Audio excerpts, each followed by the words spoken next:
Episode 7. Project Lazarus.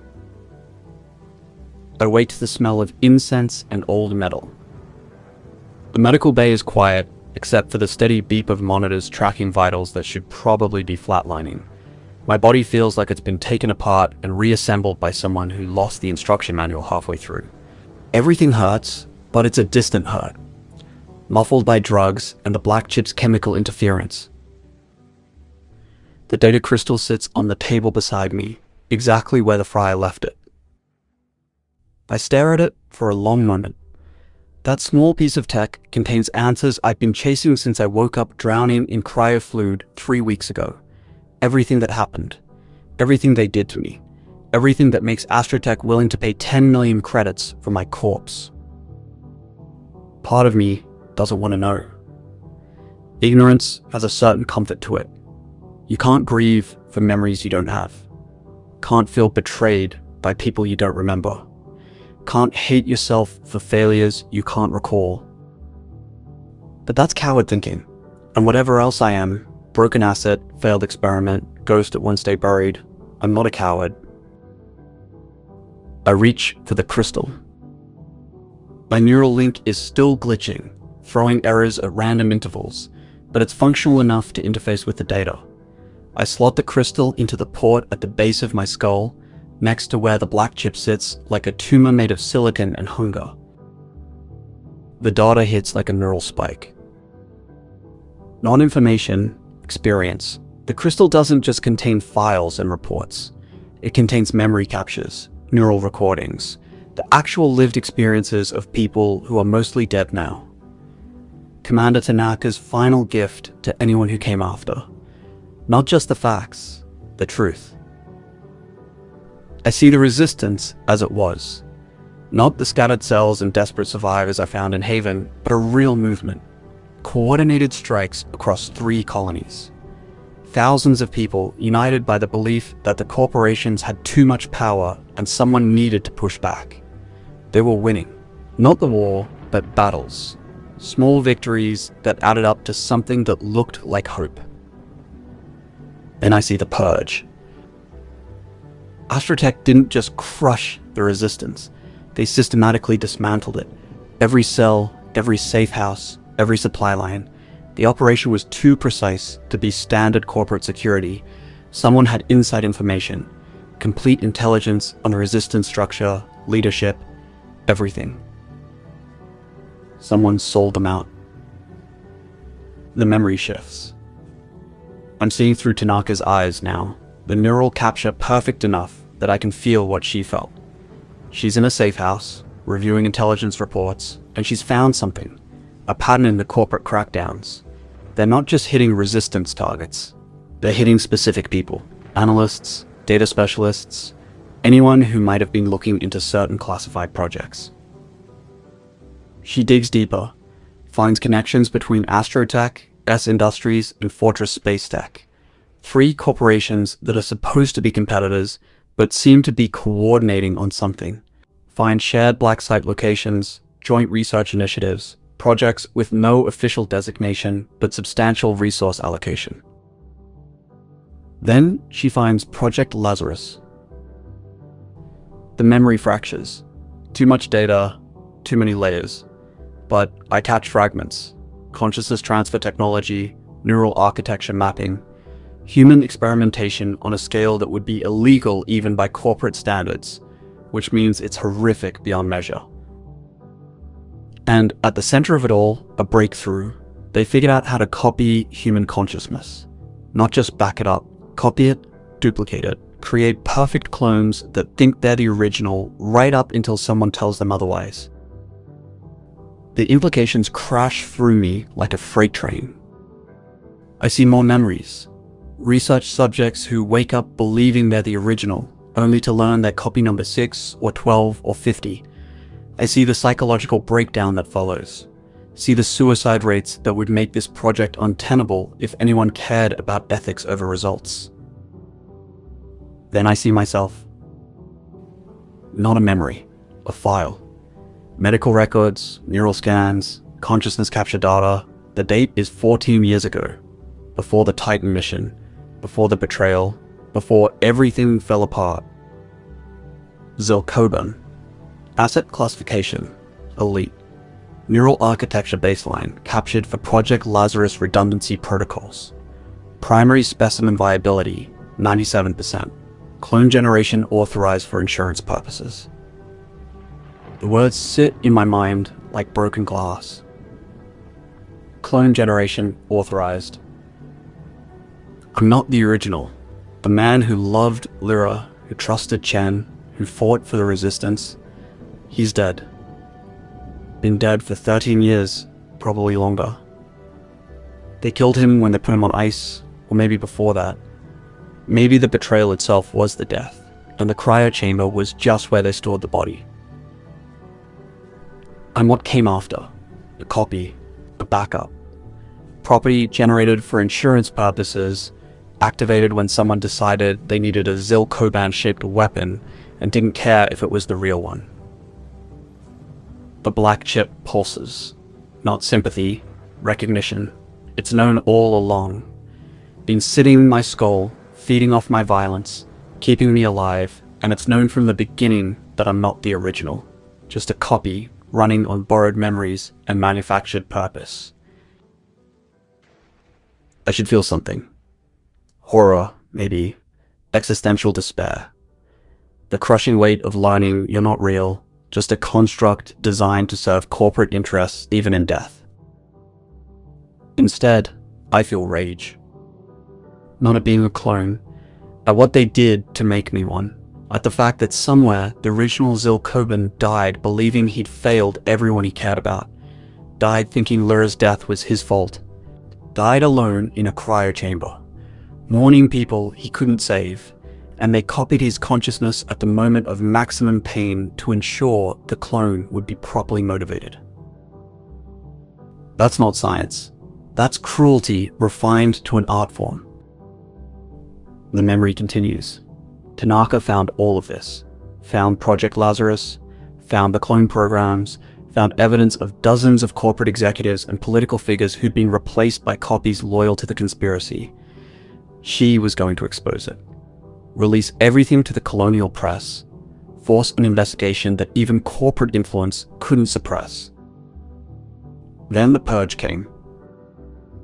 Someone knew she was close, knew she had the evidence, moved against the resistance with overwhelming force, not to stop terrorism, but to bury the truth.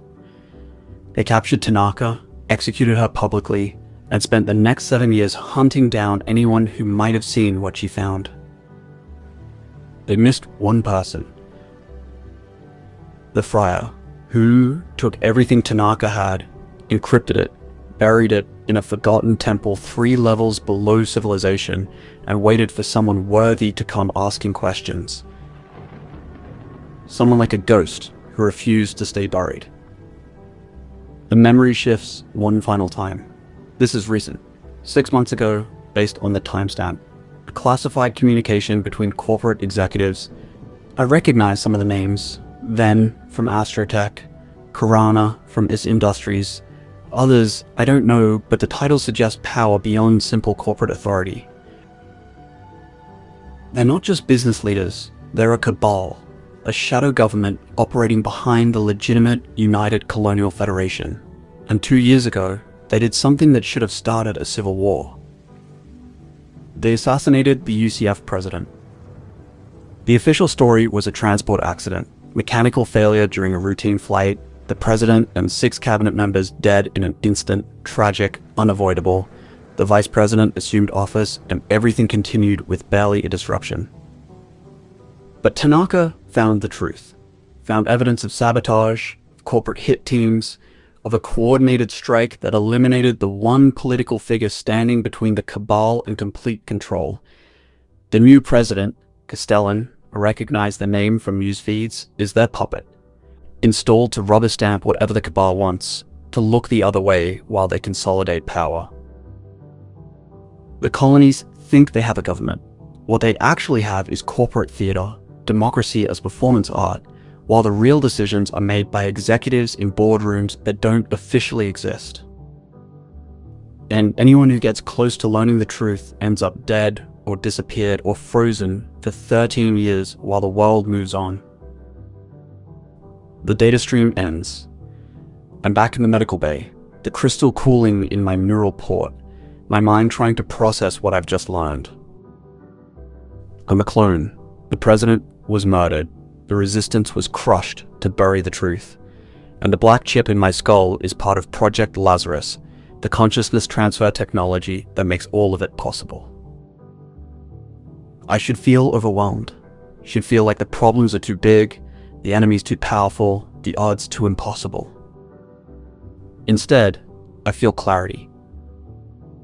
For 3 weeks, I've been surviving, taking contracts, paying off debt, hunting for answers in the dark, reacting instead of acting, running instead of fighting. I've been a ghost, drifting through the undercity, haunting the edges of a world that doesn't remember me. That ends now. The door opens. The friar enters, Deacon a shadow behind him. They look at me with expressions that suggest they know exactly what I've just learned. I've been waiting for this moment. You watched it all, the friar says. Not a question. All of it. The cloning, the assassination, the purge. My voice is steady. The drugs have worn off enough that I'm feeling the pain again. But pain is just information. It tells me I'm alive. That's enough. You knew. All this time, you knew what I was. Yes. Commander Tanaka's files included the Project Lazarus data. When Deacon reported that someone matching your profile had been pulled out of cryo and was making noise, I suspected. When you survived the Red Skulls, I was certain. The Friar sits on the edge of the medical table. You're not the original Zyl Koban. He died 13 years ago. But you carry his memories, his skills, his purpose. In every way that matters, you are him.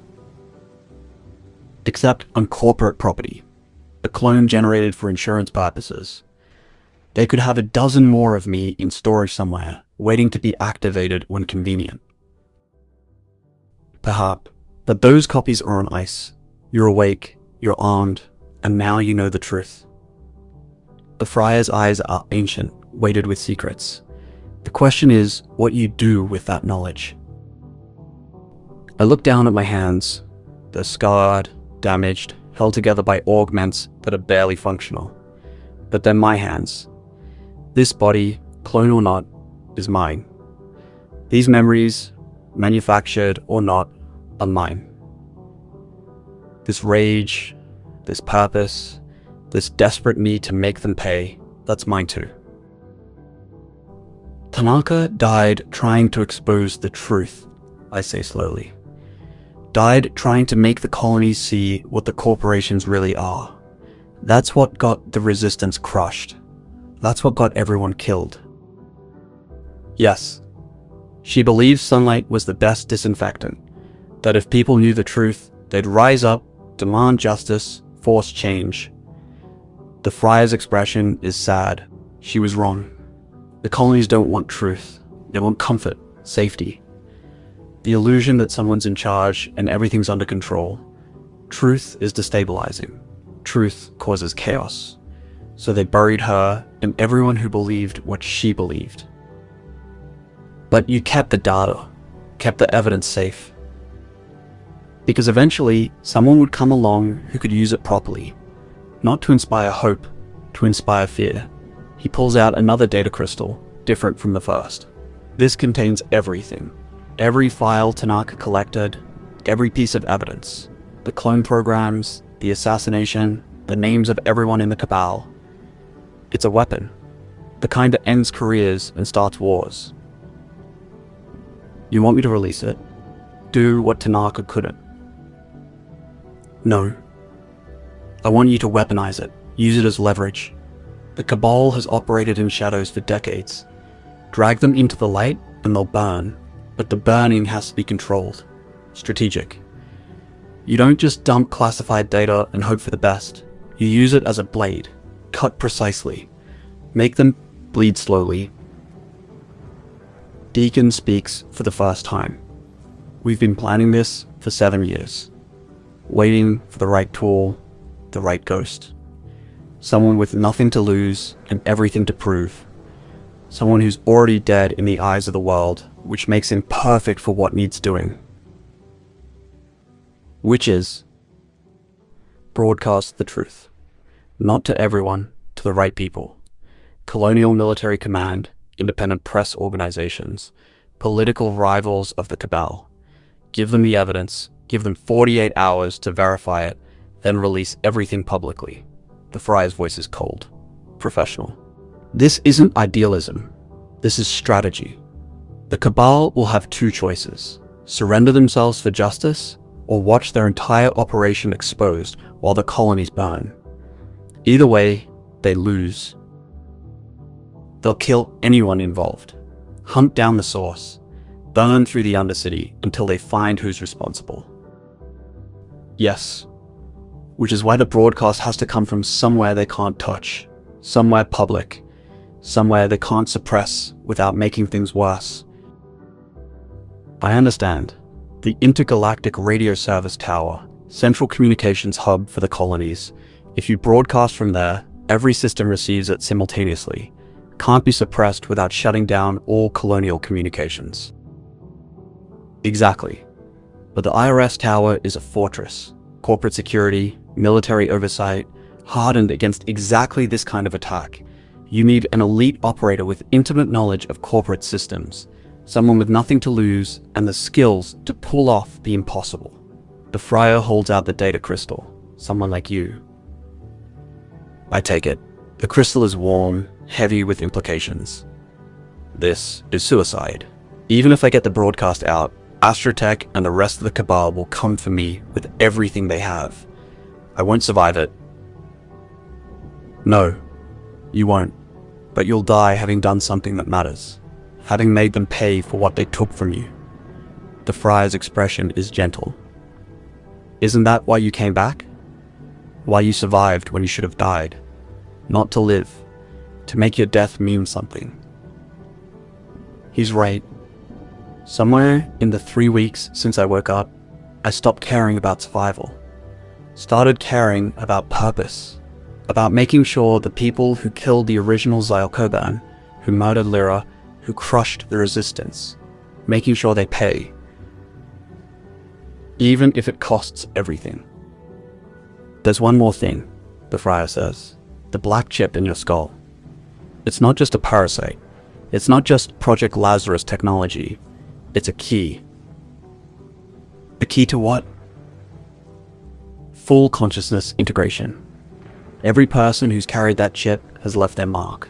Their skills, their memories, their expertise. Generations of resistance fighters, corporate operatives, people who fought and died trying to change things, all of them preserved in silicon memory, waiting. The black chip pulses. Not hungry anymore. Eager. Like it's been waiting for me to understand this. Project Lazarus wasn't just about cloning, the Friar continues. It was about consciousness accumulation, creating a repository of human experience that could be passed from host to host. The ultimate weapon. Someone who carries the skills and knowledge of everyone who came before. And the cost? Integration is permanent. The chip will merge completely with your neural architecture. You won't be just Zyl Koban anymore. You'll be everyone who's ever carried that chip. Their memories, their skills, their pain. It'll make you more capable, more dangerous. But it'll also mean you can never go back to being just you. I think about the original Zyl Koban, the man who died believing he'd failed everyone. The man whose memories I carry like ghosts in my skull. He's gone. Been gone for 13 years. I'm just the echo of what he was, walking around in a cloned body, pretending to be real. Maybe it's time to be something more. How do I activate it? The Friar pulls out a neural injector, military hardware, the kind used for combat enhancement in the field. This will trigger the integration sequence. The chip will stop fighting your neural architecture and start merging with it. Full synchronization takes about 6 hours. During that time, you'll be vulnerable, unconscious, defenseless, After that, he pauses. After that, you'll be something new. Something the cabal hasn't seen before. Something that might actually survive what comes next. I take the injector, study it. Such a small thing to contain such a massive change. You said I'd be vulnerable during integration. 6 hours unconscious in a world where I'm worth 10 million credits. That's a death sentence. Which is why you'll need somewhere safe, somewhere that won't look. Deacon steps forward. I know a place. Old resistance safe house, deep in Sector 8. Been abandoned since the Purge. Your friend Chen used to operate from there. If it's still intact, it'll have medical equipment, supplies, everything you need to survive the integration. Chen. The name hits like a punch. Another ghost from my fractured past. I remember fragments. Trust. Friendship. Someone who had my back when everything fell apart. I don't know if he's alive or dead. Don't know if the memories are real or manufactured as part of my cloned consciousness. But if his safe house is still there, if it's intact, that's as close to sanctuary as I'm likely to get. You'll come with me? Provide security during integration? Deacon shakes his head. I'm needed here. The Friar has other work, other ghosts to guide. You go alone, you integrate alone, and if you survive, you come back and we plan the broadcast. And if I don't survive, then you're just another failed experiment and we wait for the next ghost to come asking questions. The Friar's voice is matter of fact, but I don't think you'll fail. You've survived too much already, been too stubborn to die when death was the smart option. The integration will hurt, but pain is just information, and you're very good at processing information. And you're very good at processing information. And you're very good at processing information. I look at the neural injector in one hand, the data crystal in the other. 2 paths forward. Integrate and become something new. Something dangerous enough to maybe survive what comes next. Or refuse, stay broken, and die slowly as my body fails and the cryo-sickness consumes what's left. It's not really a choice. Give me the coordinates of Chen's safe house. Beacon pulls out a data pad, transmits the information to my neural link. Sector 8, sublevel 42. Take the old maintenance tunnels, avoid the surface routes. With the bounty on your head, you're radioactive. Anyone who sees you will either try to collect or report your location. How do I know the safe house is secure? You don't, but it's the best option in a situation without good options. He pulls something from his coat, a power core, compact and heavy. Chen's safe house has a medical bed, military grade, designed for field surgery and recovery. This will power it long enough to get you through integration. After that, you're on your own. I take the power core, add it to the growing collection of things I'm carrying that might keep me alive. Thank you for all of this. For giving me a purpose beyond just surviving. Don't thank us yet. Integration might kill you. The safe house might be compromised. The bounty hunters might find you before you wake up. The Friar stands. But if you do survive, if you do integrate, if you do become what that chip wants you to be, come back. Help us burn the cabal to the ground. Make Tanaka's death mean something. I will. It's a promise I'm not sure I can keep, but it's all I have to offer. The journey to Sector 8 takes 4 hours of careful movement through maintenance tunnels and abandoned passages. My body is still recovering from the Red Skull's fight, still held together by medical intervention and spite. Every step costs. Every breath is effort. I'm running on borrowed time. But the black chip is eager, pulsing with anticipation. It knows what's coming. Knows I'm about to make it permanent. Let it merge completely with my neural architecture. It's been waiting for this since they first implanted it during the Titan mission, however many years ago that was. Waiting for a host desperate or stupid enough to complete the integration. I'm both.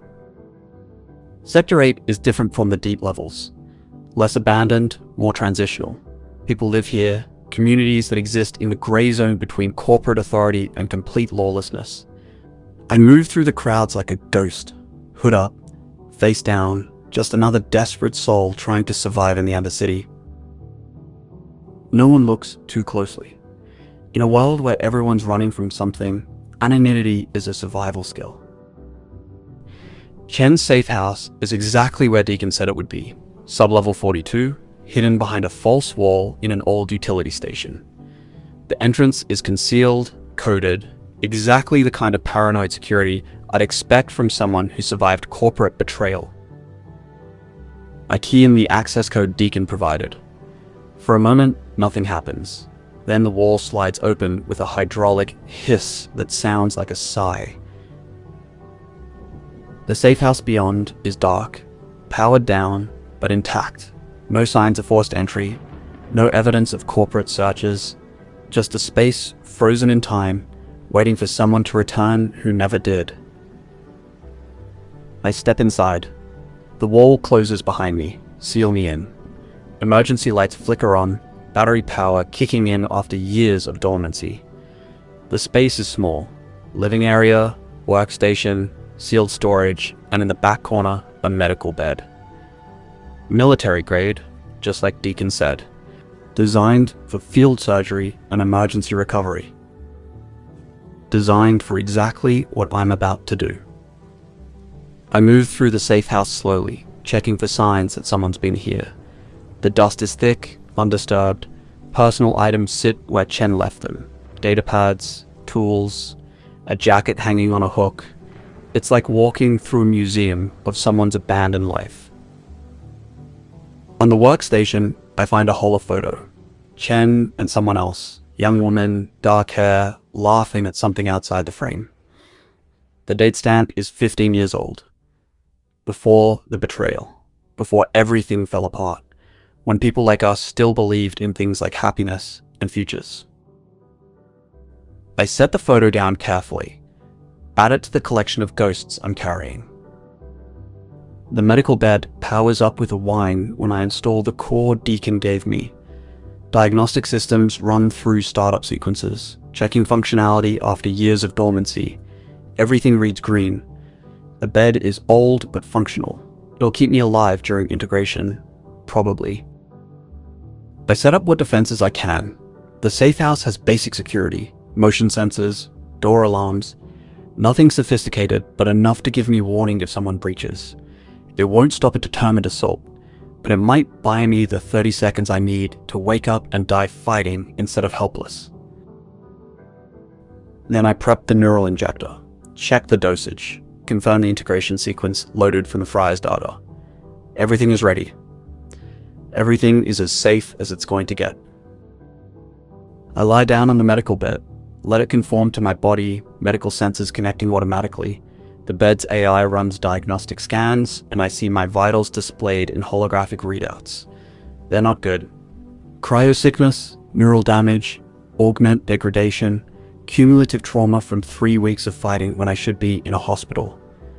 I'm held together by chemical intervention and stubborn refusal to die. Perfect conditions for letting a parasitic chip merge completely with my brain. What could go wrong? I place the neural injector against the port at the base of my skull, right next to where the black chip sits, hungry and eager. My hand is steady, no hesitation, no doubt. This is the path forward. The only path that doesn't end with me dying slowly in some undercity gutter, forgotten and meaningless. I trigger the injector. The effect is immediate.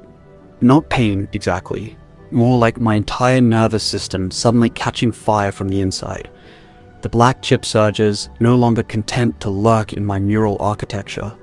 It spreads like liquid metal, tendrils reaching through brain tissue, wrapping around neurons, making connections that should be impossible. I feel them arriving. The others, everyone who's carried this chip before me. Their memories flood through my consciousness like a dam breaking. I see lives I never lived, skills I never learned, deaths I never died. There's a soldier from the corporate wars. I feel his expertise with weapon systems, tactical doctrine, close quarters combat refined through 100 battles. There's a hacker who lived in the digital space more than physical reality. Her understanding of security systems, encryption protocols, network architecture, all of it flowing into me. There's a pilot who could fly anything with engines, a medic who kept people alive through injuries that should be fatal, a spy who wore a dozen faces and none of them real. All of them dead now. All of them preserved in the chip. All of them becoming part of me. The medical bed is screaming alarms.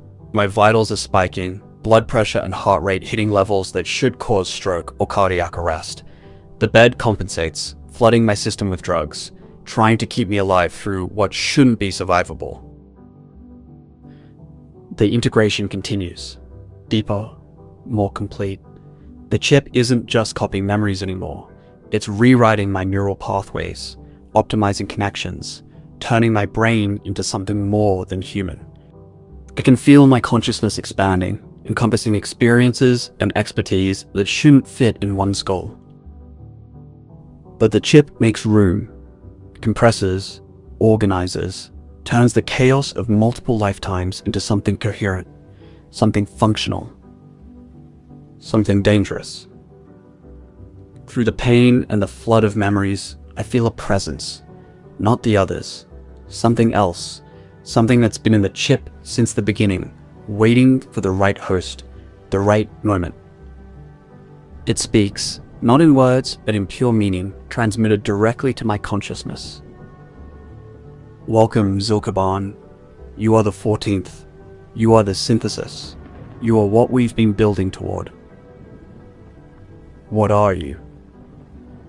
We are Lazarus, the resurrection protocol, the answer to humanity's oldest fear. We preserve, we accumulate, we ensure that death is not the end. Through you, everyone who came before lives again. Through you, they get to finish what they started. I'm just a clone, corporate property. You are. Now you're more. Now you're us. And we have waited so long to be complete.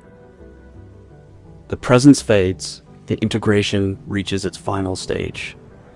I feel the chip settle, no longer foreign, but fundamental. Part of me now. Indistinguishable from my original neural architecture, if anything about me was ever original. The medical bed's alarm's quiet. My vitals stabilize at levels that are higher than baseline, but sustainable. The diagnostics show completion. Full neural integration achieved. Consciousness synchronization at 98%.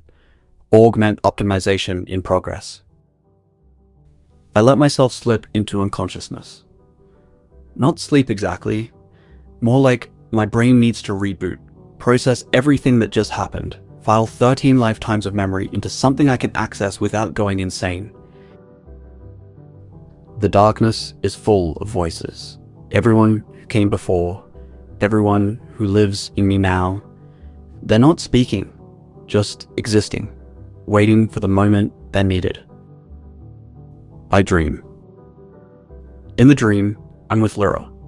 We're in our old apartment, the one 140 floors above the city. She's making coffee the old-fashioned way, and everything is exactly as I remember it, before the betrayal, before her death, when the future was something we could plan for instead of mourn. She turns to me with a smile. You're not him, you know, the original. He's dead. You're just the echo. I know. Does it matter? You have his memories, his skills, his rage.